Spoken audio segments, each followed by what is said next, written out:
जब मौसम हो अंगूरों का, आप अंगूर खाएं।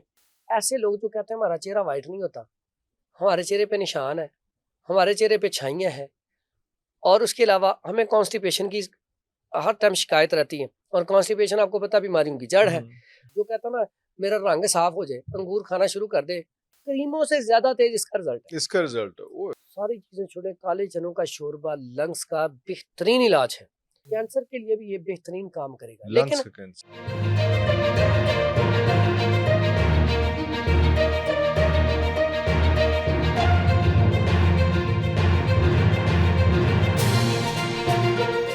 अच्छा, इसमें एक और चीज भी आपने ये बात खुद ही छेड़ दी, तो हम पूछूं कि ये बादाम के बारे में कहा जाता है कि बादाम जो है उसको गिरी वाला बादाम लें, और जो निकले हुए बादाम आजकल आपको मिलते हैं वो प्रोसेस्ड होते हैं या क्या होते हैं, या उनमें वो खुश्क हो गए होते हैं उसमें। और ये आपका बड़ा अच्छा सवाल है, हाँ, लोगों को इसके बारे में हाँ, अवेयरनेस हो जाए। और ये भी बादाम भी, और जो आपने अंजीर की बात की कि हाँ आप कहेंगे बादाम खा लो, अंजीर खा लो, और वो दूसरे वो जो मेवा था वो खा लो। अच्छा, मेवे को भी उन्होंने प्रिजर्व किया होता है, उसके ऊपर भी पता नहीं क्या कोई चीज पाउडर से कुछ लगा होता है, पता नहीं क्या कहते हैं उसको, मैं आपको बताता दिन हूँ में नहीं इसके आ बारे रहा। में।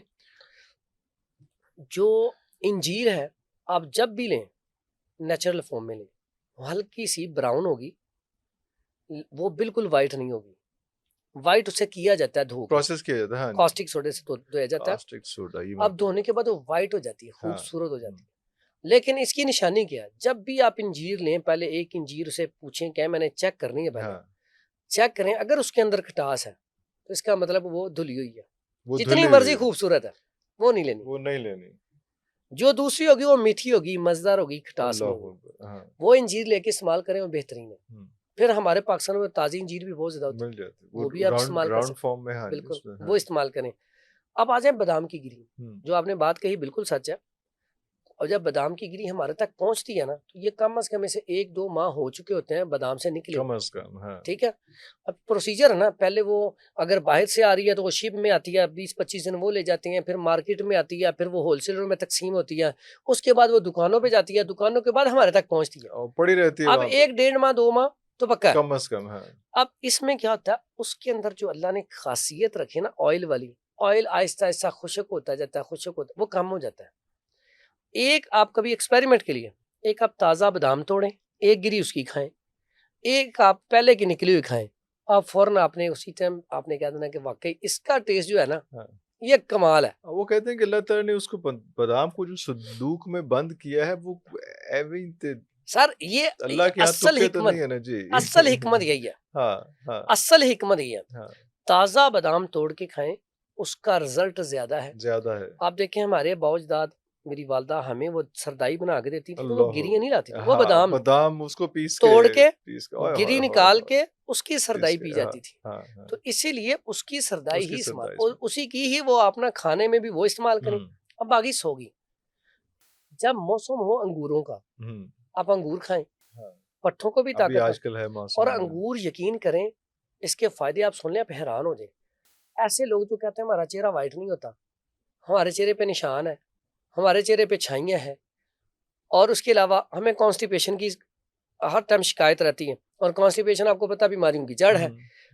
अंगूर डेली आप 100 ग्राम से 150 ग्राम खाना शुरू कर दें, मीठे अंगूर, आपको कॉन्स्टिपेशन नहीं रहेगी, खत्म हो जाएंगे। आपका खून साफ होगा। आपकी जो कहता ना मेरा रंग साफ हो जाए, अंगूर खाना शुरू कर दे, यकीन करें उसका रंग ऐसे जबरदस्त किस्म का चमक जाएगा, चेहरे के ऊपर ग्लो आएगी, चेहरा फ्रेश रहना शुरू हो जाएगा। क्रीमों से ज्यादा तेज इसका रिजल्ट है। तो अंगूर अब देखे ना, हम उसकी फॉर्म में खाते हैं सौगी, जब फ्रेश हो तो फ्रेश इस्तेमाल करें, जब फ्रेश नहीं है तो सौगी आप जब भी इस्तेमाल करें, बादाम की गिरी हो या सौगी हो या इंजीर हो, इसको पहले धोएं, धो के उसके बाद आप इस्तेमाल करें। और पट्ठों की कमजोरी के लिए आप जब भी इस्तेमाल करना है, खुश्क करना है, यानी कि खुश्क लिया आपने, धोया, खा लिया। जब आपके अंदर हरारत बढ़ी हुई है, फिर आप इसको रात को भिगो दें, भिगो के फिर इस्तेमाल किया। ओके। अब खून की पैदावार के लिए अक्सर पेशेंट आता है, खून की कमी हो गई, तो हम कहते हैं आप सौगी रात को भिगो दें और उसको सुबह खा लें। आप 7 दिन में देखें कितना जबरदस्त आपको रिजल्ट आता है।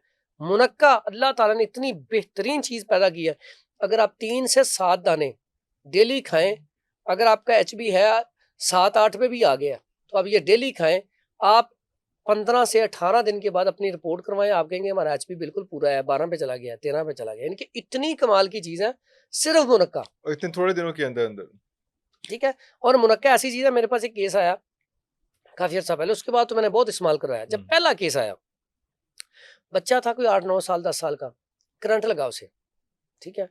बच्चा भी बाहर का नहीं, मेरा भतीजा था, उसे करंट लग गया 18,000 वोल्ट से। लेकिन अल्लाह ने जब बचाना हो, करंट ना यहाँ से निकल गया हाथों से, नहीं, यहाँ पे उसके वो जिल्द फट गई, पाँव और यहाँ से निकल गया। उसे फौरन हॉस्पिटल ले गए, वहां पे उसे होश नहीं आ रहा था। उसकी जो हार्ट बीट थी ना वो 42-43 यहाँ पे चल रही थी, ऊपर नहीं आ रही थी। डॉक्टर कहते हैं जब तक ये ऊपर नहीं आएगी ना उस वक्त तक ये खतरनाक सिचुएशन में है।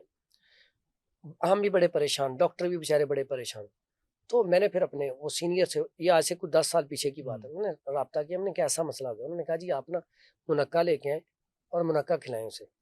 मैं उसी टाइम गया, तो ये हॉस्पिटल लाहौर में ही है, उसके सामने था एक स्टोर, उधर से मैंने मुनक्का अच्छा सा लिया, धोया, बच्चे को खिलाना शुरू कर दिया। बच्चे ने जब खाए ना, एक तो मजेदार होता है, बच्चा को 20-25-30 जब उसने खा लिया ना, तो डॉक्टर आया थोड़ी देर बाद राउंड पे, उसने चेक किया, उसकी हार्ट बीट चल रही है 60 के पास, 70 प्लस। वो बड़ा हैरान हुआ कि हम तो इतनी कोशिश कर रहे हैं, इंजेक्शन ड्रिपिंग ये नहीं हो रहा था, ये क्या किया क्या। मैंने उसे बताया, मैंने कहा हमने ये खिलाया। वो खुद हैरान हो गया कि अल्लाह ने इसमें इतनी ताकत रखी, इतनी शिफा रखी, यानी कि फौरी तौर पर बच्चा अशाश बशाश खुश। और फिर हम उसे घर ले आए, कुछ सामने वो खिलाया, उसकी तबीयत अल्हम्दुलिल्लाह आज भी वो फिट है। उसी के नाम से वो मैंने जो बताया अहमद शहजाद पंसास, उसी के नाम से। तो मकसद कहने का ये कि अगर आपको पता चल जाए, तशखीस सही हो जाए, तो छोटी सी चीज भी बड़ा फायदा करती है। तशखीस के बारे से एक और मैं बात करूंगा, यहाँ पे एक कोई केस आया हुआ था हमारे पास। वो केस ये था कि कोई लास्ट स्टेज पे किसी को कैंसर है, लंग्स का कैंसर है, उसको कैसे हम इसको ये भी हैंडल किया जा सकता है? शिफा मेरे रब के पास है, वाइजा हमारा होता है वो बायोप्सी और ये वो सारा कुछ उसे असमें होता है कि हमारे पास डिजिटल मशीनरी आ चुकी है। लेकिन जब एज 60 प्लस होती है ना, तो बायोप्सी की तरफ जाना या कीमो लगवाना ये आसान नहीं होता। किडनी डायलिसिस पे जाना ये आसान नहीं होता। ये तो यंग बंदे की भी जब ये अमल होता है ना, तो बड़ी तकलीफ दे अमल है। तो जब आपकी एज 60 प्लस हो, तो डॉक्टर भी पता क्या कहते हैं अक्सर औकात कि हो सकता है इसके अगर हम ये करें तो इसमें इसकी डेथ भी हो सकती है। क्यों? क्योंकि सरवाइव करना मुश्किल हो जाता है, उसकी एज कमजोरी इतनी ज्यादा हो चुकी होती है। लंग्स के अंदर अगर ऐसा इशू आ जाए, अब लंग्स जो है ना स्पॉट तभी आते हैं जब इम्यून सिस्टम कमजोर हो जाता है, हरारत की कमी आ जाती है, तब ये स्पॉट।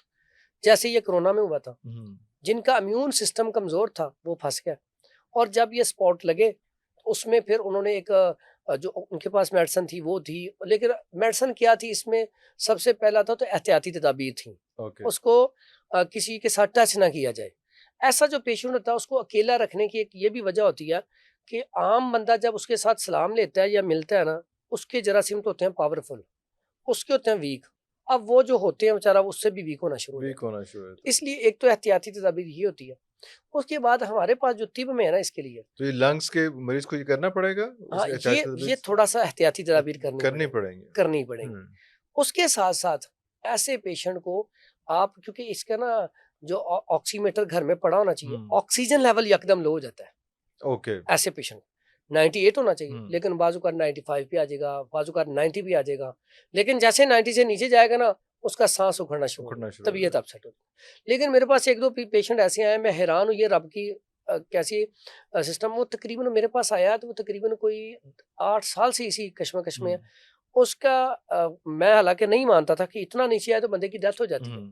उस पेशेंट का बाजुकात 60-70 पे भी आ जाती है ऑक्सीजन लेवल, तो वो सरवाइव कर रहा है, ठीक है। तो मेरे पास भी मेडिसिन ले आया, उसका सांस नहीं निकल रहा था, तो मैंने अल्हम्दुलिल्लाह शिफा तो रब ने देनी है, लेकिन वो बेहतर हो गया।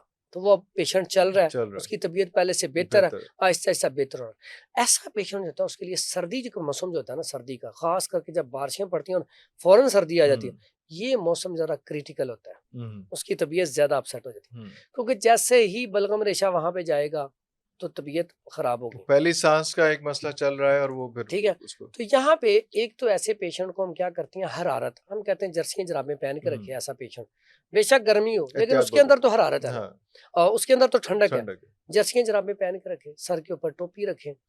पीने पे फिर हम उसे कहते हैं कि यखनी वगैरह आप बेशक या कद्दू का सालन है, बल्कि काले चनों का शोरबा, सारी चीजें छोड़े, काले चनों का शोरबा लंग्स का बेहतरीन इलाज है। लंग्स के कैंसर का भी बेहतरीन, कैंसर के लिए भी ये बेहतरीन काम करेगा। लंग्स लेकिन का कैंसर। अब कैंसर पता क्या होता है, मैंने आपको इसमें बताया हाँ, स्टेज होती है।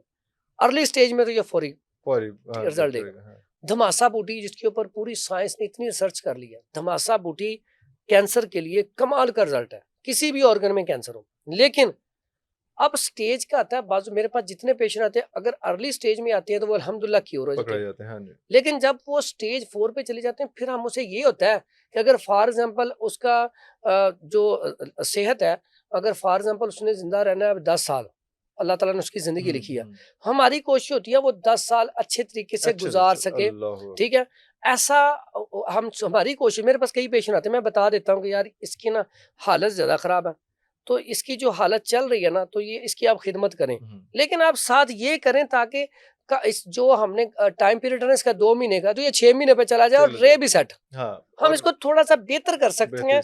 इलाज थोड़ा सा मुश्किल हो जाता है स्टेज 4 में, इलाज मुश्किल हो जाता है। मैं कहता हूँ क्योर भी हो जाए ना, तो जितनी उसकी लाइफ है बेचारे की वो फिट गुजार बेहतर गुजरे, तो ये भी बड़ा आसान है। और मैं आज कहता हूँ यार अगर आपका ये कहवा पीने से आपकी एज 60 साल है ना, तो बोनस पे चल रहे हैं, अगर कहवा पी के आप फिट रहते हैं ना, तो कहवा पी जाए। तो क्या इसका क्या फिर इलाज? इसके लिए इलाज के लिए हम कहते हैं, एक होता है बारहसिंगा, बारहसिंगा जो इसके सिंग होते हैं इसको बिल्कुल ग्राइंड करके, या इसका वो एक तरीका होता है, इसको उसमें गिल हिकमत करके कुजे में बंद करके इसको फिर आग दी जाती है, इसका फिर फाइन पाउडर किया जाता है, जो पानी के ऊपर भी डालें तो ऊपर ही वो ना ऊपर ही रहे, तैर जाए, नीचे ना बैठे या हल हो जाए। इतना फाइन, इतना फाइन वो मिल जाता है मार्केट में। वो फिर हम कहते हैं कि इसे आप ना शहद में मिला के, एक चुटकी भी ज्यादा चावलों की मिकदार 2 से 3 चावल शहद में मिला के इसे चटाएं, इससे इसकी तबीयत बेहतर होना शुरू हो जाएगी, सांस बहाल होना शुरू हो जाएगा। ठीक है, साथ हम फिर बाज पेशेंट को उनाब, पुदीना और बड़ी इलायची का कहवा, बाजुकात पुदीना, दारचीनी और बड़ी इलायची का कहवा हम कह देते हैं, बाज जगह पे हम अदरक और मुनक्के का कहवा कह देते हैं। ये असल में होता है कि पेशेंट आपके सामने हो, फिर आप उसकी पल्स चेक करें, उसकी सारी कंडीशन देखें। बाज ऐसे पेशेंट होते हैं इस हालत में उन्हें स्टूल पास हो ही नहीं रही होता, बाज होते हैं जिनको स्टूल 2-3 दफा 4 दफा 5 दफा पास हो रहा होता है। तो फिर हमने ये सारी चीजें मद्देनजर रखते हुए देख के सारी फिर हम कहते हैं कि हाँ इसको ये वाला डाइट प्लान और ये वाली दवाई जो है ये इस्तेमाल करवाई जाए, तो इंशाल्लाह ये रिकवर हो जाएगा। रिकवर क्या, वो अपनी लाइफ अच्छे तरीके से गुजार लेगा। अगर तो 1 स्टेज 2 स्टेज पे तो फिर तो ये बिल्कुल क्योर हो जाएगा इंशाल्लाह। तो इसकी हम हेल्प कर सकते हैं। ठीक है, तो ये है कि इसकी हम हेल्प कर सकते हैं।